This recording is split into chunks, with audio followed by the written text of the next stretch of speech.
Welcome back to the deep dive.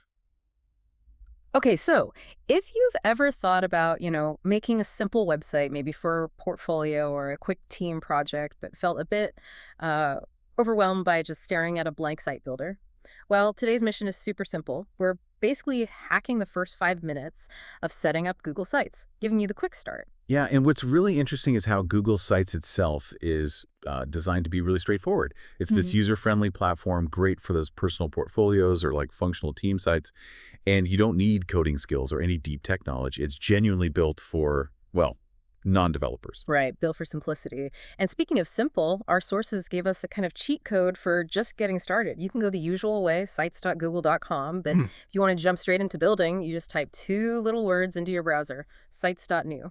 Boom. Exactly. Sites.new, it's the fastest way right into the action. And that speed lands you right on the dashboard. You should think of this as your main control panel, really. It's the central spot where you manage all your projects, see what's going on with them, and crucially, kick off new ones. Got it. So mission control, let's talk creation then. We land there. Where do we look to actually start a new site? Okay, look down towards the bottom right corner. You'll see a plus icon down there. Hover your mouse over it, and you get your two main options. Start totally from scratch with a blank site, or pick one of their templates. Hang on, though. The source we looked at flat out said those templates aren't worth using. That sounds like a pretty strong opinion, kind of surprising. It really is. It's one of those interesting little insights you find. Well, you can definitely click around and check them out if you're curious. The general feeling seems to be that starting blank actually gives you way more control and probably better results later on. You get like maximum control, but it's still pretty simple. Okay, that's a big takeaway then. Maybe just ignore the templates and go scratch. So, all right, let's say you've got a few projects going. How does the dashboard help keep things, organized?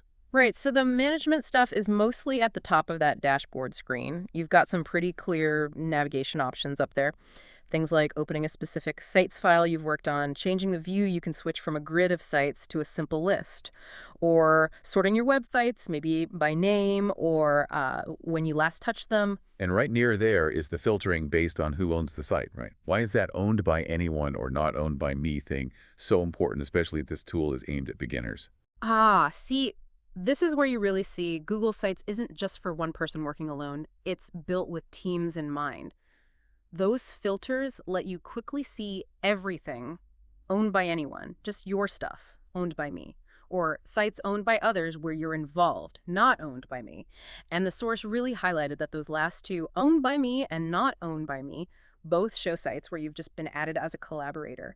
It basically saves you digging through emails or asking teammates, hey, where's that site we were working on?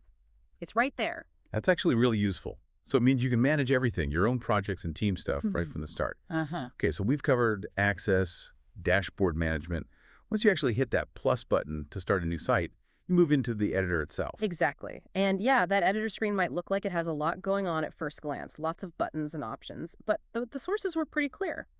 It's designed to be simpler than it looks. That initial dashboard organization really sets the stage for an easier editing experience. So let's bring it back to you, the listener, maybe feeling a bit hesitant. We've just cut through that initial confusion. You now know the magic words for quick access sites.new. You know why you might want to just skip the templates, and how you can manage not just your sites, but team sites too, right from that first screen. All that before you even add your first picture or sentence. Right. And maybe a final thought to leave you with. Think about how easy it is to filter those collaborator sites right from the get-go. It suggests Google Sites isn't just a simple tool, but it's fundamentally designed, maybe even intended, as a shared digital workspace from the moment you log in. It's like it's already thinking about teamwork.